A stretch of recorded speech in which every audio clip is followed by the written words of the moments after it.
Welcome to In Real Time, the sassy, no filter podcast where we catch founders mid pivot, mid meltdown, and mid magic. No polished stories, just raw, in the moment conversation about what it really takes to build something that matters.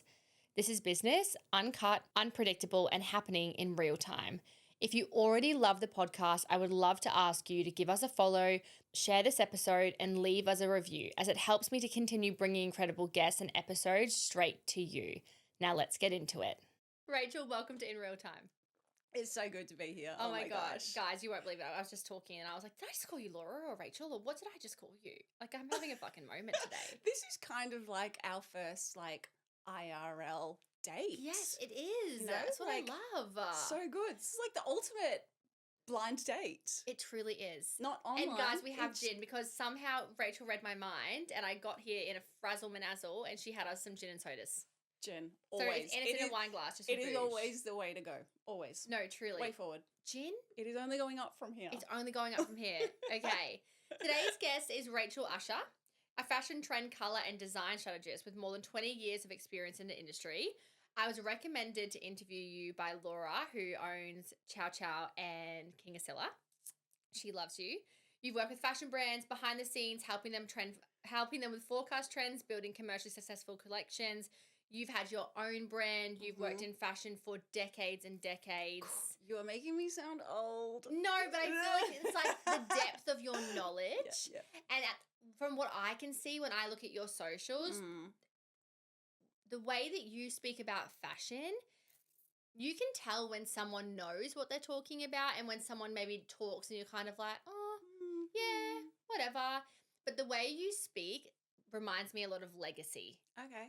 And I actually love that. I know, and I was looking, because I obviously has been looking at all of your content, and I thought, like, she's a woman of legacy. Like, you've done different pillars in different areas. Can you please introduce me, anywhere I go, know, just honestly, in my everyday life? She walks in, please this and thank is you. Rachel, our queen. But that's what I feel when I look at your content and I look at the history of, like, what you've, A, built, and B, all of your experience. Yeah, I love that. And actually, thank you. That is such a kind love. intro. You know, oh my gosh. I love it. I actually, yes, I have been in this industry for 20 years. Yeah. And I feel like I was always going to be in it. So I agree. I remember, I think I was in grade 5, right? So probably, I think I was about 10. Yeah. And I was going to the op shops and I was buying old denim, buying old curtains and lace to sew into things that I could wear. So I feel like I was always going to kind of go into the industry, and I love it. I think I've been in so many different facets of it, but always kind of just rotating around that idea of fashion and, what it means and what it looks like and why it works and why it doesn't work. And it's interesting, I feel like, tell me to stop talking if I need to stop. Talk. But I feel like a couple years ago I got to a point where I was like, fashion, yes, boring. How am I going to keep doing this for my whole life or my whole working life? Yeah. And then I had this kind of new awakening to trend and all of that sort of different side of fashion that was away from product and it was away from decision making. I was like, it gave me this fresh energy for fashion again. Oh, I love that so much. So yeah, look, I'm a lifelong fashion girly. You I are. think Oh, I am. You know, what else am I knows. doing? Oh my gosh. I feel like when you talk about consultancy, where you are, we're going to get to. But I think fashion is like the glorified world that every girly pop in high school or wants to get into. I do think, I brought out one shirt, so obviously I'm expert. Do you know what I mean? But it is a great It's a stunning shirt, by the way. But when I did that, I was like, I would like some stripes here, maybe this here. And then I learnt very quickly that's a lot more complex than that. And I had a moment where I thought, I really thought this was good. I literally said to Laura, I was like, I thought it was going to be so easy. And she was like, oh no, it's quite complex. And I thought, holy fuck, it really is. Yeah. So when was your, you obviously wanted to do fashion forever. You left school. What was that? What did you study? Where did you start? Well, I majored, boring, but I majored in design, right? Design technology in school. And then I went into fine arts. So I studied fine arts in Sydney at the College of Fine Arts. Now I've met you. And I love art, right? But like I love the concept behind things. Yeah. I love the creative process. Like more than anything, creativity is like the Everything. thing Yeah. I love. So I love fashion, but it's all wrapped up in creativity. Yes. So I studied fine arts and I kept trying to push it into a bit of a fashion lane, and my tutor or, teacher, whatever, she was like, no, bad mark. Like anytime I would make something kind of wearable, Stop. she was just like, nah, it has to be art focused. And I was like, okay, cool, fine, whatever. So then in the back of my mind, I was like, I'm going to apply fashion to this because I didn't do a fashion degree, actually. Yes. It's always the way. Yeah. Didn't do a jewelry I degree, know, but here right? we fucking But are. I found myself Yeah. there anyways. So then I started taking pattern making courses at night. And then because I have a real love of like textiles as like the medium, I started working at a fabric wholesaler. So interesting. Which was my very first job. I was a swatch bitch. So basically I was like cutting up swatches, sticking them to like cards and giving them to all the designers. That's amazing. And I got to the point where I remember it so clearly. Yeah. We were sitting around a table and this was maybe 18 years ago. So accessibility to stuff was different. You know, like China was this huge big beast that like you didn't know how to contact it or where to look. So there was no Alibaba. There was no Alibaba. So what you would do as a fashion designer, you would go to a fabric wholesaler, you would look at the range that they have, and then you'd place your fabric orders through them. So anyways, I remember I was sitting at the table across from like a brand, their design team, and I was showing them the swatches and I was like, mate, I am on the wrong side of this table. Yes. Like, I need to be on that side. I need to do the designing stuff. So then I just kind of pushed myself into more of the fashion lane. And it's that whole thing, once you kind of get into the industry, it opens up because then when you know someone, you can kind of move around much more freely. So my first fashion job was at Fleurwood. Yes. I was a design assistant and I loved her product. Yeah. Man, I learned a whole lot, like deep end. Yeah. That was back a bit when fashion was a bit, Devil Wears Prada vibes. So we were all working I feel hard. like it's the best way to learn. Right. I have to, like, I hate to be that person. Like, we got told as nurses, like, that the older nurses eat their young. But I think it's character building.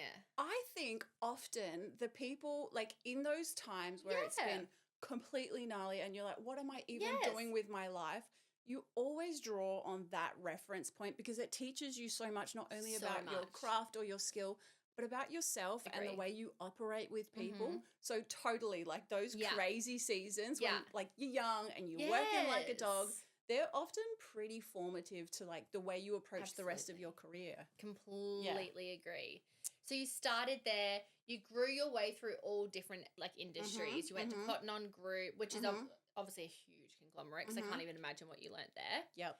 I feel like the Cotton, like how did you end up there? Because if I just wouldn't put you there. Such a journey. Which I'm like, that's the part that I can't get to. Such a journey. Yes. So started as a design assistant, worked my way up to designer, senior designer, kind of working for brands. So, some boutique brands, some kind of more commercial, larger brands. And like in those seasons, I was learning product, right? I was learning how to design great product, how to like use the technical skill of design to like create something. Of course. And then from there, I then decided to start my own label. So I started a kids wear label. At the time, so I have 3 children. At the time, I was like, we all do it. Like, there's nothing for my children to wear. I'm going to start something. I'm just going to do it. So I started this kids wear label and I ended up doing that for 9 years. But in that season, I really learnt like how to make decisions and how to build something from scratch and like how to kind of do this thing from start to finish, not just kind of walk into an office and design product. Yeah. So then fast forward 10 years of that, I ended up selling that and then went to work for the Cotton On Group, which is a bit like, oh, okay, bit of a like whiplash. Yeah. But actually I started in product for like a microsecond, but then I moved into the trend team. And in the trend team, I really kind of, I guess, focused on strategy. And I know strategy is like such a boring No, word. You but say it's strategy not. and everyone's like, oh, Yeah. I'm out. Yeah, it's not though. But it's not. And I guess I learnt that like product and then decision making and then strategy, it's all looking at fashion from a different point of view. Yeah, agree. And so I ended up there and stayed there for quite some years because I was able to kind of approach fashion in a different way again. So it wasn't looking at like the micro details of a product. It was looking at like why a product works, like how the market works, why it changes, how you connect with your customer, like what all of that big stuff actually boils down into product and why. Oh my God, incredible. So, you know, like a lot of different kind of avenues. And I feel like I'm like a big believer that nothing is wasted, you know?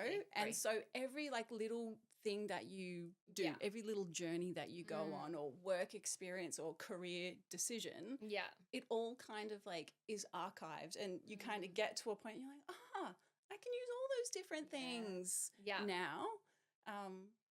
And I think as you're talking, what I'm feeling is like, I think a lot of people, and I'm not saying it's wrong, I think a lot of people have a business and they go into consultancy, right? They'll sell it, whatever.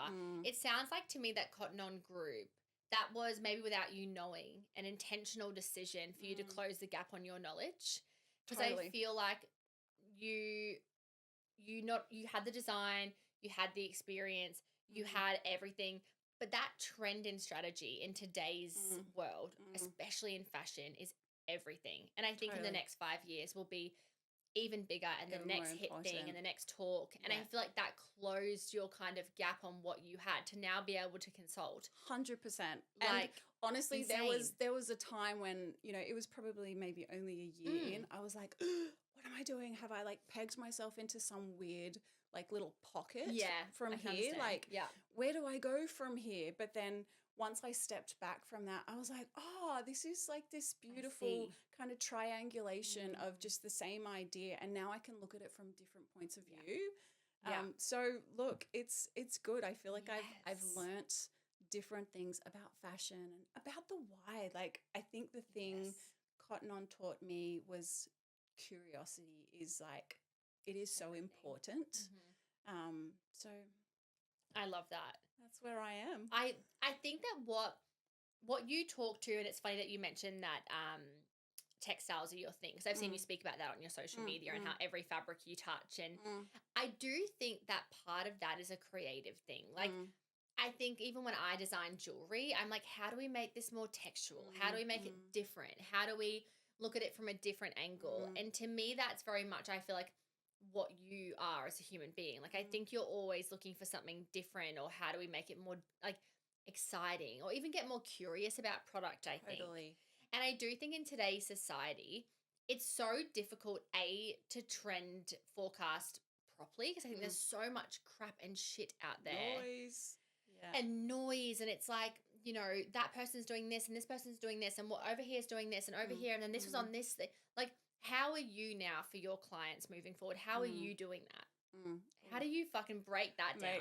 It is such a good question. And you're right, you know, because like I could say, go burgundy. Burgundy is the trending color. I could say that to you, and that could be 100% correct for your brand.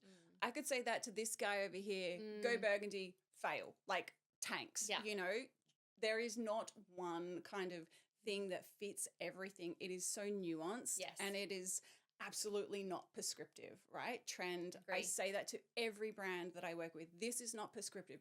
This is essentially some guardrails and some like a bit of a roadmap almost to be like, you know, the culture is heading in this direction. Get on board and make it your own through that. Agree. And so I just like, I am such a stickler on brand DNA. Like you've got to filter every decision you make through your brand DNA. Like not this guy's, not that guy's. Like you've got to look at your own brand, your brand's tone of voice, who your customer is, how they relate to you, why they trust you, why they buy your product. And then when you answer all of those questions, it's almost like the product is a no-brainer, you know, like that's the end kind of point, rather than being like, what am I going to make for my customer? Agree. By answering all of those bigger questions, it's like, oh, well, of course I'm making that for them, because I so agree. that's like the lifestyle they live and where they Yes. function, what they're thinking, what they're feeling. They're Yes. going to love this. And then they do, Yeah. you know, because you're in tune with your brand and your customer and how you guys You know are what's coming to partnering. my brain as Yeah. you're talking? Like, so obviously we did beaded jewelry, and that's what kind of like set us apart and rara, and that's what we're known for at Carme. Yeah. And the only reason why I'm bringing this back to this is because I've only got jewelry to relate to. But then every other brand started doing beaded, which isn't a problem because I didn't invent it.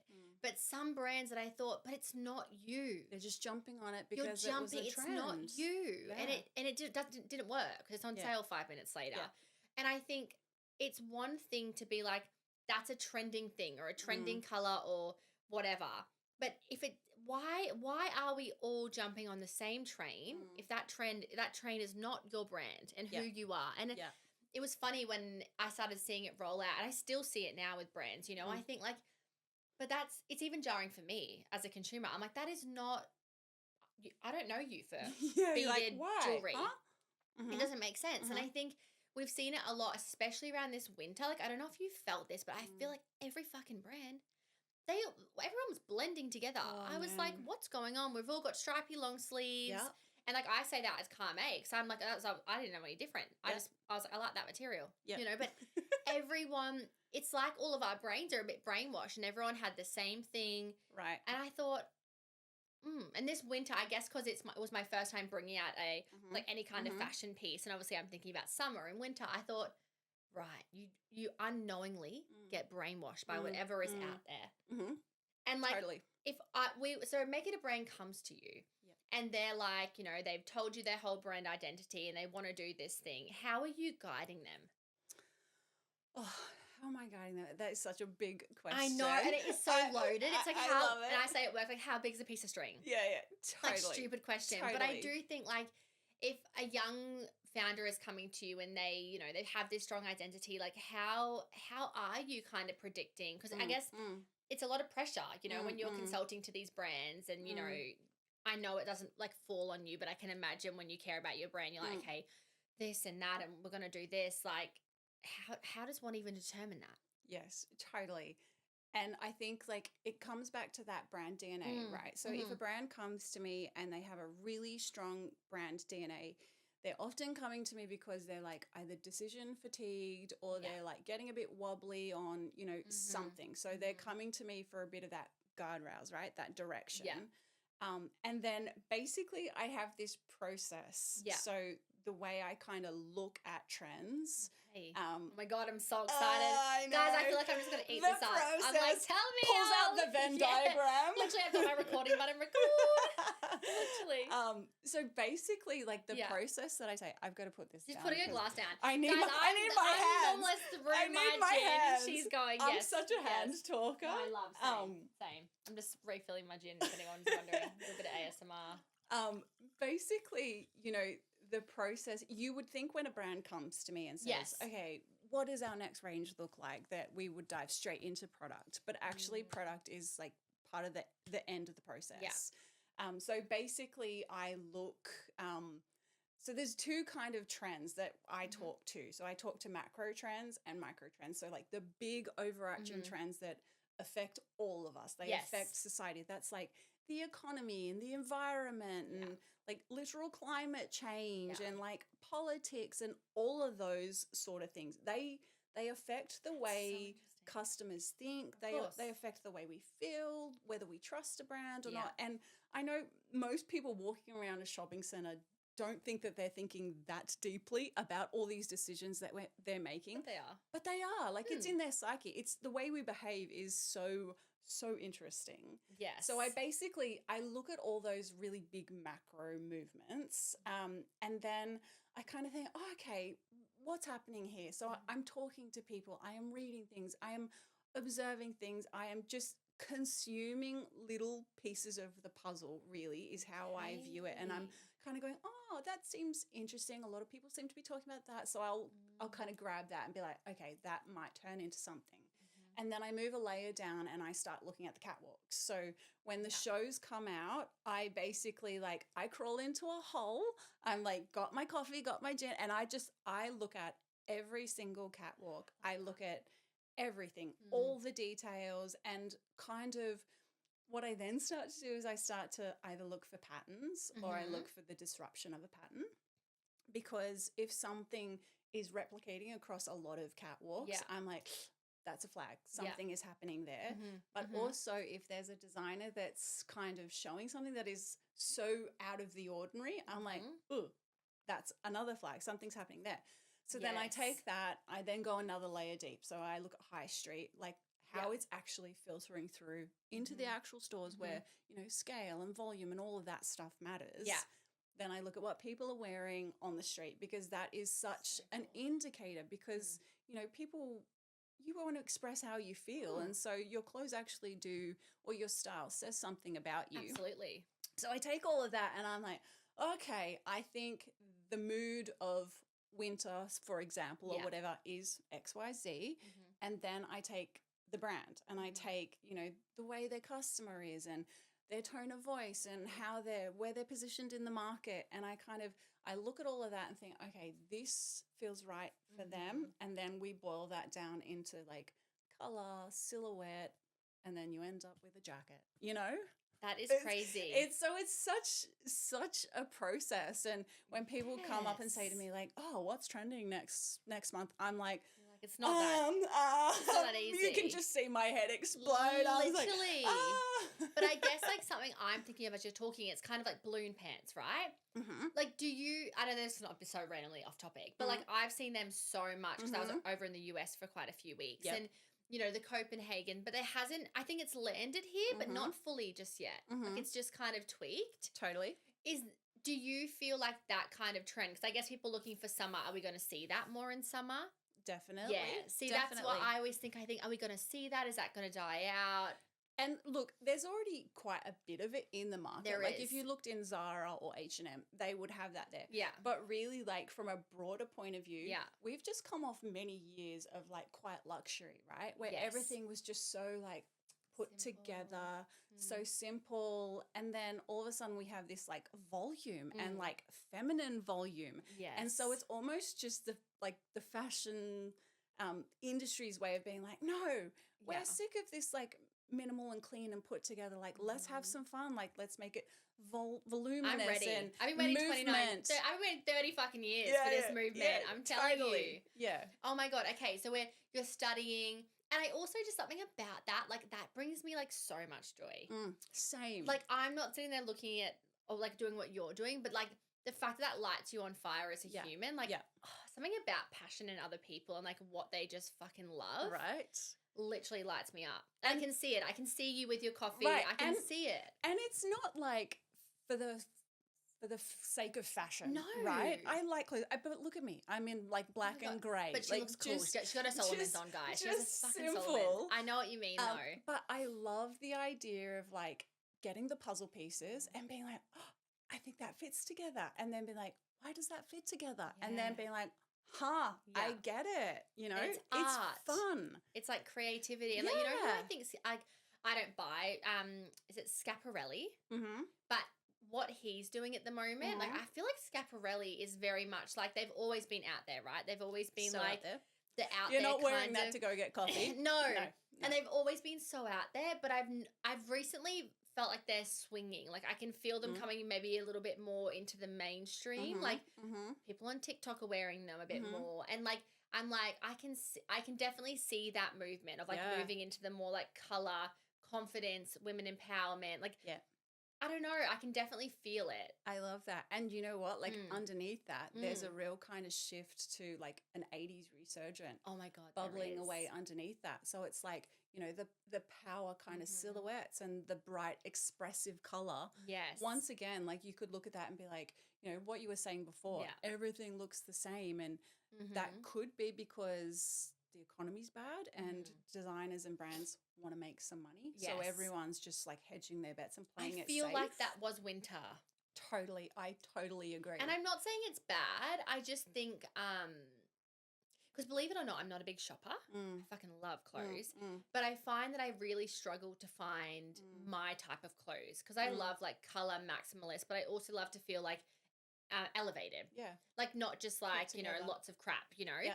And I find that difficult. And I found in winter, I was like, why has everyone got a brown pinstripe Yeah. on their jacket? Yeah. Why has everyone got like, you know, what else, like whatever else? And I thought it's a shame that winter kind of all felt very same. Because I think as a really creatively passionate person like yourself, if I ever looked around and thought my brand, like I looked like what we were doing at Kame was like what someone, I would literally be so sad. I'd be like, I'm devastated. Like if I couldn't point out my jewelry in the street and have it scream that it's you, I would die. Yeah. Like I would literally die. Yeah. So I want to talk about summer. Summer, yes. So what are we doing for like what's happening in summer? Do you think? Because I do think this 80s thing is there. 100%. One of my best friends, Taryn, she's obsessed with it. She's like, it's coming, Millie. Are you doing this? Yes. What about this? Yes. And I'm like, I can feel it, and I could see it in New York. Like I feel like New York's always like the street. A good indicator. Such a good indicator, and it was definitely coming back. I think the whole style. Yeah, totally. So right now I have my head in winter. Yes. The next winter. Oh my God, yes, because you're already past this summer. So winter is like, there's definitely more of the 80s coming there. And once again, I will put this as a blanket statement. Trend is not prescriptive. No. And this, like, it has to be outworked differently through every brand. Agree. But on the whole, definitely for summer, there's like this real kind of earthy kind of color palette coming through. So if you look at shows like Balmain and Isabel Marant, there's like heaps of kind of like urban utility kind of dressing, heaps of volume, like beautiful volume. I love that. Love volume. And it's like proportion playing. So like, you know, the balloon pants, like you were saying before, but also like boho is definitely, and that's more of a summer thing. Yes, but of course. it definitely pumps up more in summer, and it's beautiful. I love that. You know, like think, you know, early 2000s, 2010, 2016, that type of fashion. Love. It's just, it's boho-y, it's earthy, it's like, but put together, you know, it has, trends always come back around, but they're always a tiny bit different, you know, they've always got that like modern kind of spin on it, which is amazing. That's what makes it fun. Yeah. Agree. So you're working with clients, obviously next winter. So I do think people underestimate the length of time for planned production output. 100%. And I'm quickly learning that because obviously jewelry is a bit of a different beast, and you know that. And obviously it's so much lighter. I don't have to sea ship. I just get it air freighted. It's a whole different thing. So clients come to you, you figure out their DNA. Is that something that you offer? Like, do you go through that with them, or do you kind of hope that they tell you?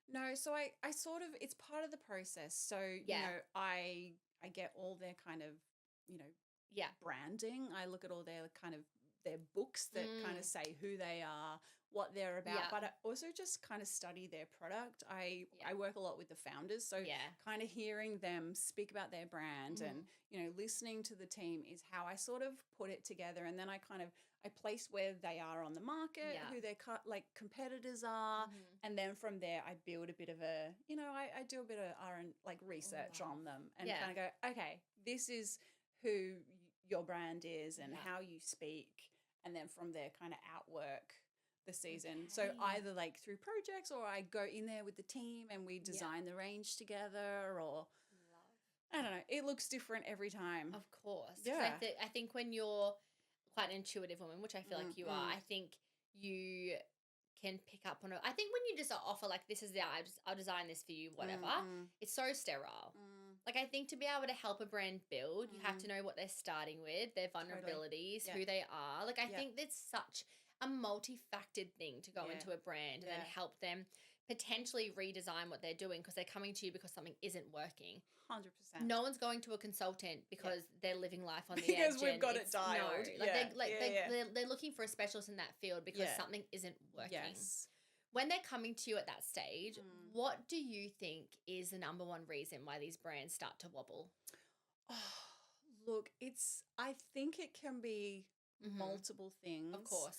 But what I have found in, the past little bit doing this is that decision fatigue becomes a real thing, like you would know when you're running a brand, your head is in every little pocket, and especially when it's founder-led brands that are growing, and it's that, they're not some huge machine and everything is like streamlined. That overwhelming kind of constant decision making capacity, man. I think, like can really kind of make him be like, oh, hang on. And the fact that, there is information everywhere, Overload. right? And you're constantly seeing stuff. You're like, oh, okay, should I be doing that? Yeah. Should I be applying that? And you they get to a point where they're like, right, I just need someone to be like, hey, there's your path. Yeah. Stick to that. Yeah. Follow that, and, keep on going on. Yeah. Because I do think this is a conversation that's happening a lot all around the world is like, and this is what every time I do something, I try to think like, are you blending in or are you standing out? Like, what are you doing? And if you're for everyone, you're for no one. Yeah. But I do think it's noise, man. Like someone's like, oh, but that's a bit risky. Like, do you really want to do that? And then I think as a founder, and especially someone who's uneducated, right? Like I didn't go into jewelry I used to be a nurse. So good. I don't know what's going on. So good. So I think like bringing a specialty person in who has been there, done that, seen that, and can keep you like, no, don't listen over here. Come back. Because I know from my personal, every single time I've done something that's been like, someone's like, oh, I want this color, and I've done it, flop. Right. If I'm not wearing it, it's not not working. Right. Because I am my brand. Totally. And I don't think you have to be your brand forever, like you as a human. But I think like the essence of what you're building has got to stay the same. True. Totally. And when you fall off those tracks, you can feel it so bad. Totally. And like those are the moments where you're like, cool, that season, not a win. Cool. That season's on sale. Let's realign. Yeah. Yeah. And then agree. you kind of get back to, the blueprint, the brand blueprint, where you're like, cool, this is where we're going. Yeah. And it's tough. It is tough, tough. in the fashion industry at the moment. Like, people are so careful with where they're putting their money. They're so like picky with why they like brands and why they don't. It's a tough climate. And so you can understand why, some founders are just like, what the hell? Like, what do I do? And COGS, cost of living, like it's so different to what it was. I can imagine a decade ago, like, getting products, building a brand, like, and I understand everything is in relation to everything. Yes. Like, and I completely understand that, but I do think you're held to a vicious standard these days, and I think to stand out, is hard enough. To probably find designers and staff members who want to pour that into them is probably like, I can imagine the whole thing for a full running fashion brand is a hard gig. It's a lot. Yeah. It is a lot. And there's so many pieces, and what are you doing? And oh my God, it's wild. And then social media, and then hey, you're wearing all the hats. You're wearing all the hats. And I actually was watching, how many months ago was this now? It must have been maybe like 3 or 4 months ago. There was a TikTok saga about this girl that spoke about style and more or less how like if you just wear what everyone else is wearing, you don't have any style and blah, blah, blah. And it got me thinking like, but in a day and age where you can have style that everyone else has, but it's how you style what you're wearing. 100%. It's always about being true to you, your internal compass or your brand, like there's yes, it is good to look outside, of right? Course. It's good to keep an eye on things and stay curious to things and be influenced by things. But the minute that you're not kind of applying it to like, or you're applying it for the sake of applying it's gone. Just don't. Like, waste of time, energy, money, all of those things. And I know that sounds really harsh, but like true. The best path is your path. Like, like I don't know. that comes down to legacy. Yeah. And I do think, and I reflect on this quite a lot. I reflect on like, and I was having this conversation literally on Monday with another woman, and we were talking about how like, Zimmerman and these brands that have been around for so long, but they have stayed on the same train tracks. And even if they, like, I don't know anything about them and I don't even shop from them, but like, all brands like what's another one that's been around forever? Like, I I don't know. I'm not really high street brands. I'm like those like middle kind of players who just they do the same thing in and out with their Cooker, all of this. Yes. Fucking hell. I don't think I've ever fit anything from Cookai. Maybe my left thigh. I don't actually know. Literally, I'm like, I don't even go on there anymore. But they stay the same. They do follow the trends, but it's just like they're just there. It's predictable and it's good for the consumer. And like, yes, could they get a little bit more frothy? Maybe. But they've just grown and grown. They've stuck to their guns. And I think these days, and I can see why. Everyone wants to make money, right? They're all following that trend. Everyone's going to have this. Everyone's going to have that. And I do respect it because I understand being in the industry. It's the tension that we all kind of exist in. It's the tension. Totally. And I think, what is the fix of that? Is that getting offline? Is that, like, I think about my brain as a founder growing and I think, how do you kind of in a way escape that? Because you definitely not escape it at work because it's constant. So how do you escape that in your brain? How do you get back to your creativity? Like, what do you do? I'm a bit of a dinosaur, right? I still design in the old school way, you know, like I still take notes in books because I just want to write stuff down. I saw you about this. And honestly, that's just the way I operate because I think when everything is busy and noisy and overwhelming, I just want simplicity. I actually just want balance and that's what brings me creativity. So, you know. Slap that on a fucking t-shirt. Seriously. Right? Like when I'm in the shower, I'm like, Siri, I've got an idea. It's always like at your most simple moment. Right. When the ideas come to you, when you're around something beautiful or something quiet or something that's like soul recharging, which for me is nature, which is like such that cliche thing. No, but it's so true. But it is. It's beautiful. Like I get some of my like loveliest color combinations from nature, and that's so lame. I will own that, but it's true. Beautiful. You know, that's what recharges us as people. Actually, as humans, 100%. You know, we got to step out of all the digital world, and yes, it is. We need the digital world, right? Yeah. That is the space but that we could do it a little bit less, and then it refills that kind of soul space, and you're like, cool, I'm ready to show up again with fresh creativity, fresh strategy, fresh inspiration, and then you can kind of keep going. And then you almost like get those blinkers on. So then you're like, cool, I'm like settled and secure in like the way I work, the way I think, the way I feel. Cool. Yeah. And then you don't feel the need to be like, oh, what's that person doing? What's that brand doing? I'm going to copy that. You know, you're just like, cool, this is my path. I'm going to go for it. I agree because I think that like the quiet moments, when I get a really sick, like I've got a pair of earrings that I'm launching at the end of the year, I could care about nothing else for the whole end of the year but these fucking earrings. These ones, yes. Yeah, isn't it so funny how you get like, I was like at the beach and I had this idea and I was like, oh my God, they're going to be amazing. And the first sample, I was like, perfect. And now I can't stop thinking about just the one pair of earrings. And I find that those moments, like, yes, you launch, you know, so many things that you love, but like you, every now and again, you'll get a design or something that you just think like, that is just fucking marvelous. Gold. And that keeps you going, right? It keeps you like reminded of why you slow down a little bit because you're like, oh, and I'm just you obsessed. Watch the way the Kame world is going to respond to those, you know, because they're so just you. It's part of like your creative energy has gone into those. Yes. People can feel that. People can see that. You know? Seriously. Love.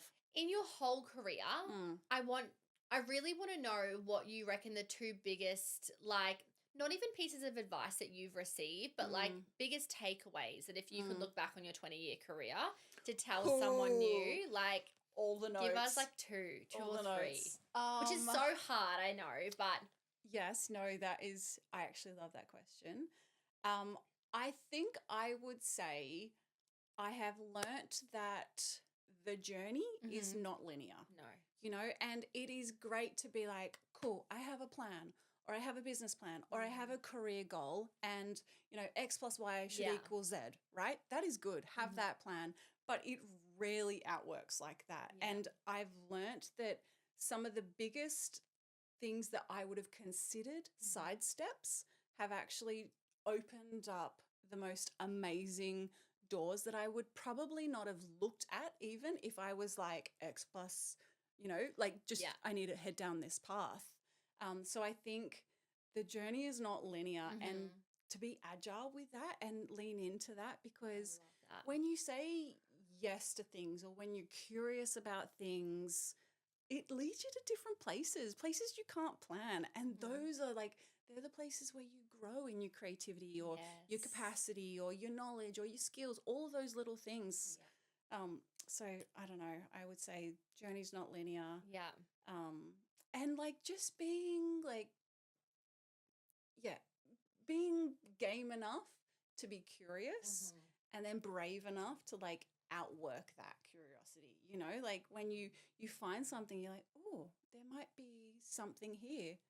Do it. Yeah, go for Go it. for it. And like, don't worry about what the people think. You know, like you never know how that experience is going to, you know, in 20 years maybe come into use. Like nothing's wasted. It is all part of the process and the journey, I I reckon. completely agree. And I think everything leads to something that leads to something that leads to something. Even Totally. if that thing, you're like, oh, that didn't really work out. That doesn't matter. But you've still learned something then, right? Yeah. And I can imagine in your type of industry, like if anyone's listening and they're like young and they're, you know, or like maybe make it they've just started a fashion brand. It's like, I think say yes to everything. And some things won't work. Like I've said yes to so many things, and I'm sure you have too, that I think that's a bit weird. Or it didn't really work, or didn't really land. But who cares? But like it's all data. And All that is data. so boring to say, No, but but like it's true. that data you can make so many great decisions from. You're like, okay, that was technically a fail, Yeah. but actually not, because now I know that this doesn't work. I'm going to try this. And it's like about that resilience as well. Like just don't be easily offended. You know, we kind of, it's easy to think, oh, everyone's watching and everybody's critiquing. Who cares? No one's Also, actually no one watching. cares. Everyone's worried about just themselves. exactly. Man. Everyone's just you know, they're busy doing what they do. So just, you know, try the things. It doesn't matter. Yeah. Yeah. I completely agree. And I also just think like I can imagine like, and I'm just speaking from my point of view, but I can imagine being a young designer in this day and age. I'm sure it's probably not harder in terms of like, I think it was harder in terms of probably the treatment when you started, but I think it would be harder to fight. Like it would be harder to get that individuality through, I think, a bit more these days. I can imagine it's like a lot more social noise, a lot more this, we have to be doing this. There's probably less of that. Like I had this really cool idea or a print idea or this. Like I'm sure it is a little bit tougher in that way, but I think be loud. Totally. And I love that, because I think everybody has their own like creative superpower, Agree. right? Yeah. Like everybody has their own expression of creativity, and it's almost exclusively always the best when you're doing that, when you're not trying to make it look like something else. Agree. And it's difficult to kind of do something that feels a little bit outside of what everybody's doing. Yeah. But that's what people like want, you know. Amen. And they can see the authenticity in your own creativity, and people are drawn to that, because don't we all love that? You know, you see someone, you're like, I love what you're doing. Like, no, seriously, I see someone with a sick fit on, or like something just so unusual, and I'm so drawn to it. Yeah, totally. It's like a magnet. Yeah. So like operating in your own creative superpower. It's literally like an essence that you can feel off people. Yeah, Do you know what I mean? So. Yeah, I think so. I feel like to finish the ep, because all the girlies are going to want to know, we've spoken about the 80s next year. We've spoken about the silhouette styles, like kind of what we think's coming out. Yeah. What are some nuggets of wisdom that you can think if anyone is kind of designing their summer or looking into winter a little bit further behind, like what are you thinking? Like what would you be designing? Ooh. Not that she can give away all of her secrets, but this is just obviously selfish. Secrets. Yeah. Look, I think the most exciting thing that I am observing at the moment is that like craftsmanship and artistry is coming back. You know, like, and it's once again, it's that pushback to like everything digital and everything looking a bit beige. Everyone is craving the authenticity of just, you know, the pendulum is swinging back. Totally. Yeah. So I would say like lean into that for your brand or your product or your expression. Okay. Like the heritage of that in your brand or the way your customer kind of relates. Lean into that, because that's where it's going. And I agree. It's exciting. That's exciting. Like beautiful things. Absolutely. You know, And I think also celebrating the craftsmanship in whatever country you manufacture in. 100%. I think especially, and we haven't even touched on it, we're going to run out of time, but like, you know, this move to natural fibers and this whole world. And I was listening to a podcast recently about someone being like, if it's a gap in the market, and I was like, it is a gap in the market for sure, but that's such a trend thing. People are going to stay with the brands that they love, and who I think, I don't know, I just have this big pull at the moment in my chest and my heart to be like, it doesn't really matter what you're doing as long as it's being done with intention. It's the why. And it's the why, and it's celebrating. And I think we're so big to be like, and like we can see it with the whole 80s thing, like, you know, the cotton things coming back for working out. No one is working out in a cotton pair of jorts for more than 2 months. True. Like, and I was listening to this podcast and they're like, so they'll be jumping on it ASAP. And I was like, they probably will. But if it's not going to last. It's not going to last. Yeah. You got to get in and get out real quick again. You can get in, you can get out. Yeah. But I think things like the craftsmanship, and I think of Kinga as I'm talking. 100%. Because Laura and the team nail it. The best example of that. Totally. And I look up to her so much in that because they stick, like, you know, Kinga. Totally. Yeah. And like, I think there's only a few brands, and if I like really thought about it, there's only a few brands that I see like Kinga. And I would like to think Carme's like that you see them and you're like, oh, I know where that's from. Yeah. Yep. Or I know where that's from. Totally. And like, I think at the end of the day, if you're a founder as intentionally intertwined in your brand, that's what you want. 100%. You want your fingerprint on the product and the expression, your brand expression. 100%. Yeah. I have one last question for you. Go. Hit me. So you had your kids wear brand. Yeah. Why? And I find this so like interesting, right? Someone as hungry, you built this huge career. You're obviously so fucking knowledgeable. Like you could literally do anything that you wanted to do. Why don't you build your own brand? Oh, everybody asks me this every time. Every time. Everybody says to me, but would you do it again? Yeah. Look, I don't know. I swing, you know. I feel like sometimes when you know a lot about the market, you're like, oh, why would I? Why would I even dip my toe back into that? Yes. But you know, every now and again, like just a couple of weeks ago, I was driving and I voice messaged my husband. I was like, I had this idea. We should do this, you know, blah blah. We could do it together. Get the studio, like this whole plan. And then I got home and he was like, just focus on the one thing that you're like doing it well right now. Don't put baby in a corner. I was like, don't put me in a corner, but also like, fair point. Okay. Yeah, agree. And you know, I don't know. Yeah. I believe like if I'm putting product out there into the world, it needs to be for a good reason, not just for more product's sake. And so if I kind of eventually get to a point where I'm like, okay, I feel like this is needed, even just for creativity. Oh, for sure. It's kind of giving Bobby Brown. You know how she came back in like, what was it, like her 60s? I think she launched whatever her new one is now. I was listening to her talk. It's kind of giving that. Yeah, we'll see. Watch this space. Because how old are your babies? Older. So 7, 10, and 13. Give it 5 years, I reckon. Give it 5 years. All right, this is the prediction of the podcast. No, truly, because you'll have like maybe one kind of leaving the nest, and then you have a bit more time. And that's the problem with us creatives. Hey, you just cannot stop or settle. You're like, always looking for the next. I will be 100, and I will still be doing something. 100%. Me too. Seriously, because I think like, oh my God, you have all the knowledge, everything. But I do think as well, sometimes it's just timing. Totally. I 100% agree. And you know, like Laura, for example, has pumped me that many times. Yeah, she to literally do was like, right? you need to do this, you need. I was she gets me good, and I'm like, oh yeah, maybe I should do that. And then I'm like, nah. Then you talk to her about BTS, and you're like, okay, I'm bailing. So I don't know. Maybe it's a time. I definitely think it'll be the right time. Yeah, it's so incredible, and I think the fact that you get to now nurture a lot of brands. I think there's so much beauty in that as well. Agree. And so much beauty in that. I'm actually enjoying finding the creativity in that. You know, like strategy is not a creative word. No. But there actually is so much creativity in that. So when you break it down, I think as well. Yeah. I think the takeaways from today is like strategy and data can be creative.